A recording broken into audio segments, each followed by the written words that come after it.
This is Meria Carstarphen, the superintendent for AISD. As you know, our school district is currently dealing with its worst budget crisis in recent history, which will continue for the next 2 years. This is due to the bleak and grim financial landscape in the state of Texas. When State Comptroller Susan Combs released her biennial revenue estimate for the Texas legislature in early January, it confirmed speculation that lawmakers will face a deficit of up to $27 billion for the next biennium. This affects the state's financing of public education. Over the last week, more news from the legislature arrived. The Texas House and Senate have released their appropriations bills.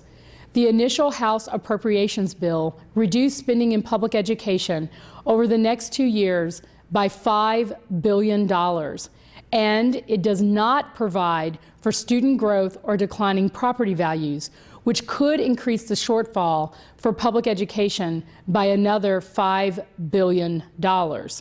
And the Senate's budget bill includes similar cuts, but does allocate about $500 million more for public education by giving the Texas Education Commissioner $200 million more per year to allocate.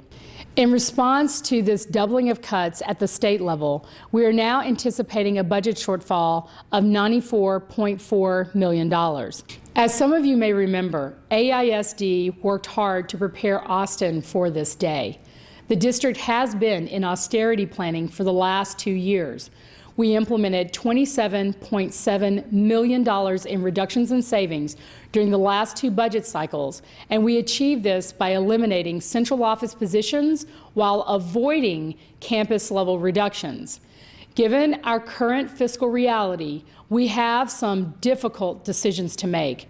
It will not be possible to avoid reductions at the campus level for school years 2011-12 and 12-13.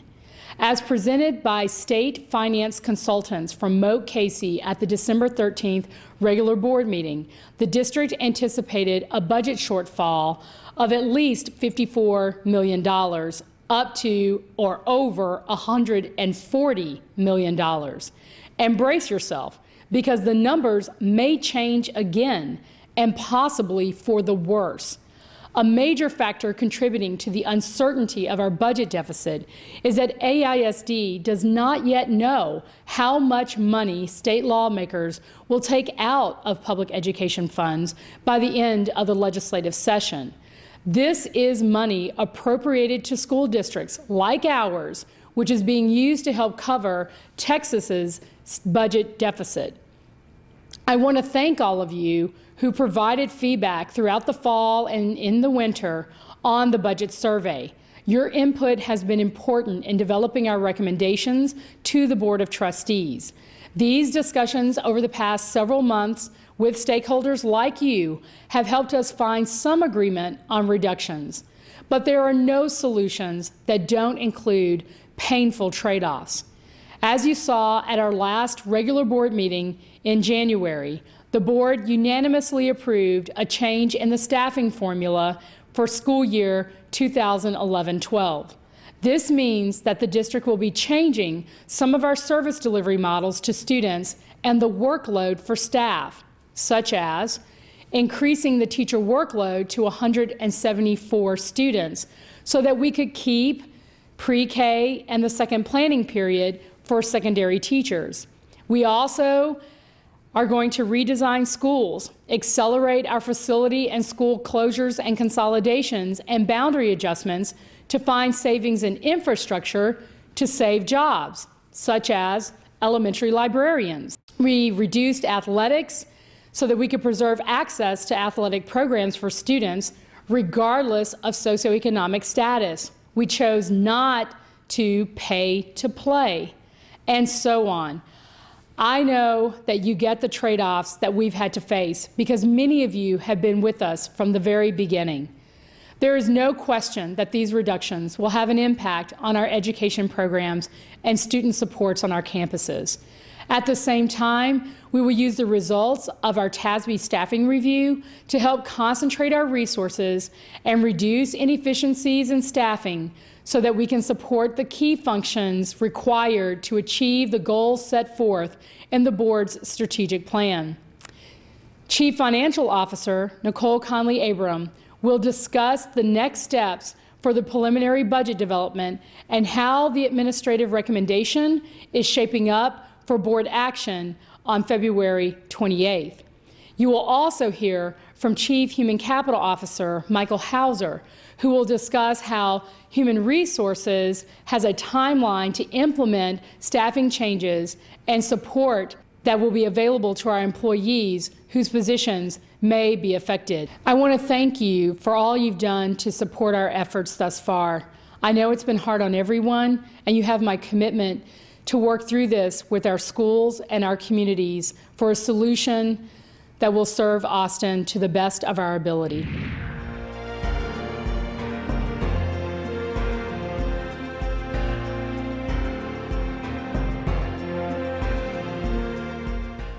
I'm Chief Financial Officer Nicole Conley-Abram. As Dr. Carstarphen has stated, our budget outlook is bleak. Both the House and the Senate have proposed cuts to education in the upwards of $10 billion over the next biennium. Various scenarios have been developed to ascertain the impact to local school districts, and depending on the methodologies used, AISD could face a budget deficit, a minimum of $54.3 million, that could go as high, under some scenarios, as $181 million if the state chose to use a wealth-based approach to allocating the cuts. There are unique circumstances that affect Austin which need to be clear to the public. Under the state funding formulas, we are considered a property-wealthy district, and because of that, we could fare far worse than some of our counterparts across the state if the state so chooses to use a similar wealth-based approach like proration or choose to reduce our target revenue. Recapture, also known as Robin Hood or Chapter 41, is a function of Chapter 41 of the Education Code, which equalizes wealth for educational spending. The Chapter 41 provision is intended to recapture local tax dollars from property-rich districts and redistribute the funds to property-poor districts. Under this law, golden pennies represent the 6 cents that property-rich school districts, like AISD, are allowed to retain in revenue above the $1 tax that is assessed on all taxable property values. Any revenue collected on property taxes above these 6 cents is subject to recapture by the state. In other words, nearly 40% of the revenue generated beyond the 6 cents is sent to the state to redistribute to property-poor school districts. In FY 2011, AISD will submit $127.8 million to the state for redistribution. Since the state implemented recapture in 2000-2001, the Austin School District has paid $1.3 billion to property-poor districts. Another unique factor that affects the district's budget is the federal requirement that AISD contribute to employees' Social Security. Of the more than 1,000 school districts in the state of Texas, Austin is one of less than 20 that still participate in the program. The total cost of this obligation is $44 million. That's $44 million that most Texas districts don't even factor into their yearly operating cost. With a better understanding of the severity of state cuts, and for the purposes of planning next year's budget, we have revised our budget projections to take into account a far more stark reality. We are assuming state cuts of $4 billion, which would mean Austin would lose $79 million in state funds. Cuts are passed down to school districts proportionally and face a total gap of $94 million. The superintendent has presented a budgetary option to the board that included nearly $78 million worth of cuts and savings to close the projected gap of $94 million, and the board took action on staffing. The $78 million proposal results in drastic cuts that will be felt across the school system, both with campuses and with employees. At the campus levels, the staffing reductions affect every campus, from increases in class sizes from pre-K to 4th, and teachers will face a higher workload at our middle and high school campuses. We are also looking at changes in the models for staffing librarians, as well as a shared services model for parent support specialists. And while it is extremely difficult for our school community to contemplate, we will need to accelerate our plans for consolidating and maximizing the use of our facilities to save an additional $3 million to offset the gap and to build capacity for future needs. Our employees will also feel the brunt of this financial burden. Employees will now need to make larger contributions toward a more robust health care plan that was once fully subsidized. And in getting to the $94 million, we have also proposed reducing the number of leave days for all employees, as well as implementing 2 unpaid furlough days for every employee. These actions will require legislative and/or policy changes at the local level to realize the savings, but they are essential to our plan if we are to remedy a budget gap of $94 million. However, the budget shortfall does bring us an opportunity to improve the way we work. At the same time we are cutting, we are also seeking to realize greater efficiencies in staffing and in areas like energy, transportation, and fuel. And we have made substantial progress in realizing savings and instituting cost avoidance measures as a result of our energy conservation efforts. The district will continue to increase aggressive energy savings through efforts that include the installation of HVAC controls on 95 campuses, implementation of campus-based initiatives that reduce daily and weekend operating hours for HVAC systems, along with reducing indoor and exterior lighting, powering off appliances and computers, and identifying campus energy leaders. And in the summer, in addition to implementation of a 4-day, 10-hour work week in July, district energy saving initiatives will include a complete shutdown of facilities July 3rd through the 9th, consolidation of summer activities to reduce HVAC usage, and installation of solar panels on roofs of 4 secondary schools supported by the funding from a state energy conservation grant. Although under our plan we will need to use $15 million of our fund balance to help us close this gap, this can make us very vulnerable. Our fund balance is not a rainy day fund like the state has. Rather, it is our cash reserves set aside to fund daily operations and meet cash flow requirements for important needs like payroll. And even though we have proposed some aggressive cuts, we still may need to use up to $30 million in fund balance if state cuts reach the $94 million we are projecting, since we did not fully resolve the gap.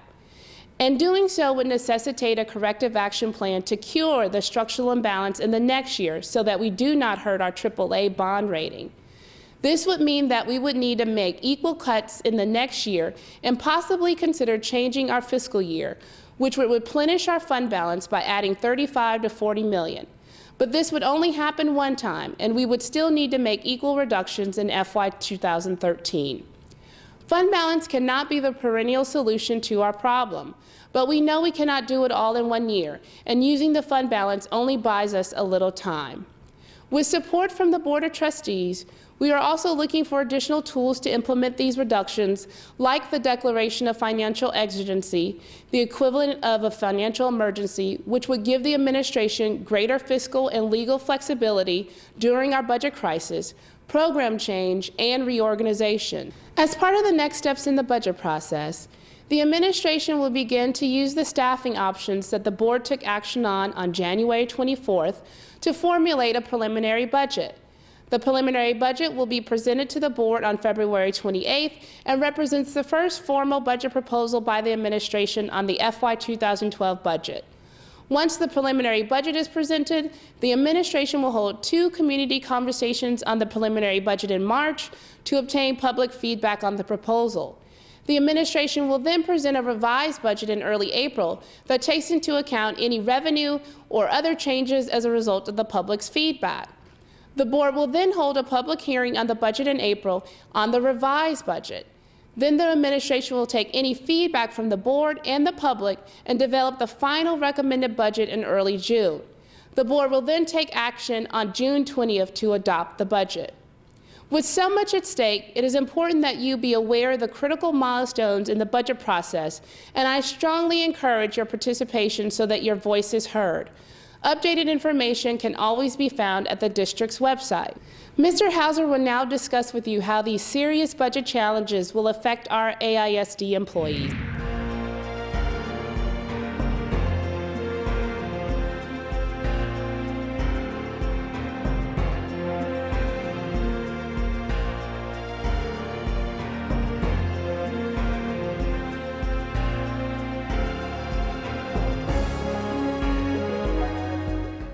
I'm Chief Human Capital Officer Michael Hauser. In order for the administration to prepare for possible trustee approval of the Declaration of Financial Exigency, program changes, and reorganization, Human Resources staff has developed a reduction in force schedule of events, identified areas targeted for reduction in force, and initiated a comprehensive set of human resources actions to assist employees whose positions are being impacted. As you watch this video, supervisors are working through the process of identifying positions targeted for reductions at campus and non-campus facilities.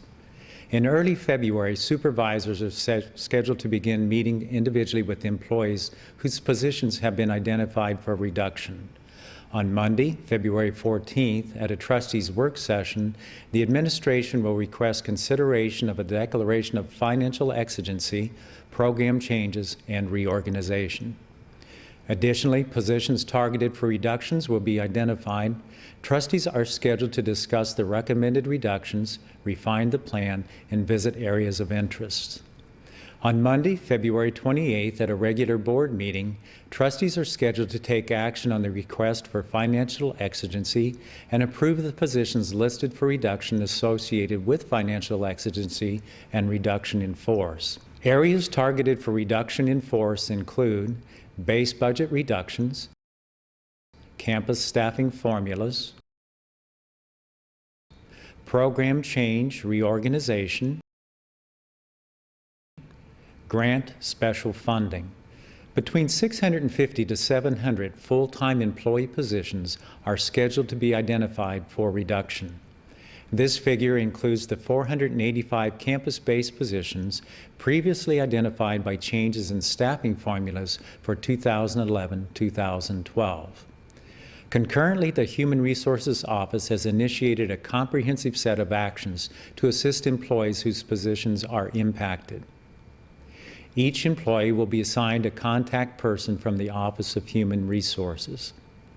A representative from Human Resources will meet with each employee impacted by the reduction in force, review the implications for his or her future employment, and deliver an official letter of notification.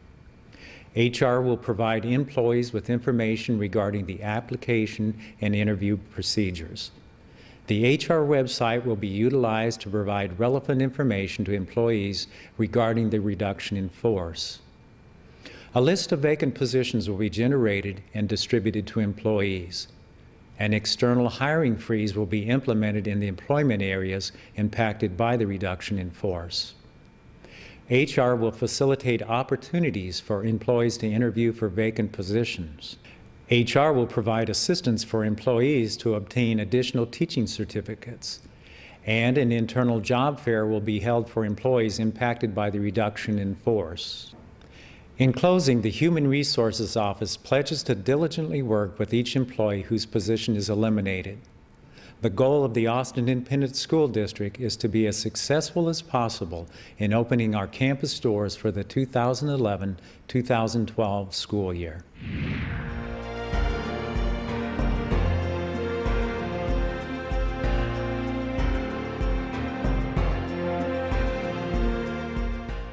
On a personal note, I am really sorry that the Austin community and our district are going through the gut-wrenching experience of having to choose between bad and worse options to survive the biennium. Unfortunately, we don't have the luxury to wait on making these extremely difficult decisions. In closing, I would like to leave you with some reflections based on what some people have asked me, how they can help. Some of the ideas for helping are solutions that have a shelf life. So immediate attention to these possible solutions is essential. Here is a short list of those actions. At the state level, the following 3 actions would support $32 million in our reduction plan. First, approval of the EduJobs bill to bring $18 million into AISD. Second, more flexibility on the teacher contract and any other state mandates that restrict local decision-making. And third, we will need class size waivers. And here at home in Austin, we can collaborate more across the city and the county and the school district to be creative in our funding mechanisms to support the quality of educational programs in the district while also being mindful of the burden on our taxpayers. In keeping with our dedication to openness and transparency, we will provide ongoing information to the Austin community and our staff as this important discussion progresses. Thank you for your attention and understanding of a critical issue that will indeed have a serious impact on our entire Austin community.